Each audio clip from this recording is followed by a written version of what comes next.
টি-20 বিশ্বকাপের বর্তমান চ্যাম্পিয়ন ভারত। আজ সন্ধ্যায় নিউজিল্যান্ডের মুখোমুখি হবে তারা।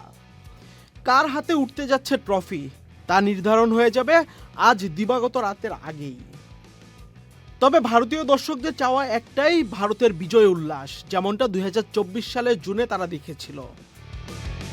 ভারত দুইবার টি-20 বিশ্বকাপ চ্যাম্পিয়ন, এবার টানা দ্বিতীয়বার চ্যাম্পিয়ন হওয়ার সুযোগ তাদের সামনে, তাও আবার ঘরের মাঠে। প্রথম কোনো ডিফেন্ডিং চ্যাম্পিয়ন দল হিসেবে ফাইনালে ওঠার পর ইতিহাস গড়ার হাতছানি গৌতম গম্ভীরের দলের সামনে। প্রথম দল হিসেবে টানা দুইবার ট্রফি জেতার সুযোগ, স্বাগতিক হিসেবেও প্রথমবার চ্যাম্পিয়ন হওয়ার সুযোগ।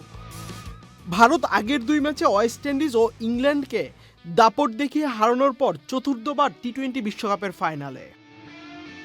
প্রথম দল হিসেবে রেকর্ড 3টি শিরোপা জেতার সুযোগ তাদের সামনে।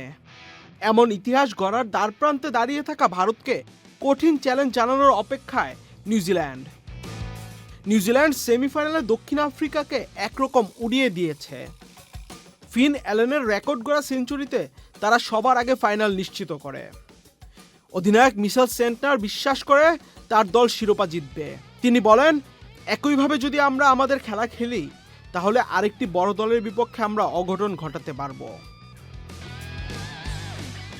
তাছাড়া টি-20 বিশ্বকাপে ভারতের বিপক্ষে নিউজিল্যান্ডের রেকর্ড নিউজিল্যান্ডের পক্ষেই কথা বলছে।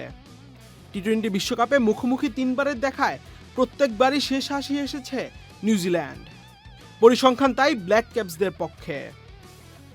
অন্যদিকে ভারতের বিরুদ্ধে থাকছে অতীত পরিসংখ্যান, কেননা কোনো স্বাগতিক দল এখন পর্যন্ত টি-20 বিশ্বকাপের শিরোপা জেতেনি। টানা দুইবার চ্যাম্পিয়ন হতে পারেনি কেউ। তাছাড়া এই আহমেদাবাদে 2023 ওয়ানডে বিশ্বকাপের ফাইনালে তাদের স্বপ্ন চূর্ণ বিচূর্ণ করে চ্যাম্পিয়ন হয়েছিল অস্ট্রেলিয়া। তাই এখন অপেক্ষার পালা, ভারতের ইতিহাস নাকি নিউজিল্যান্ডের প্রথম টি-20 বিশ্বকাপ শিরোপা। আহমেদ শাফি, চ্যানেল আই। বিকাশ পেমেন্টে 10,000 টাকার বেশি অফার, শপিং চলছে তো।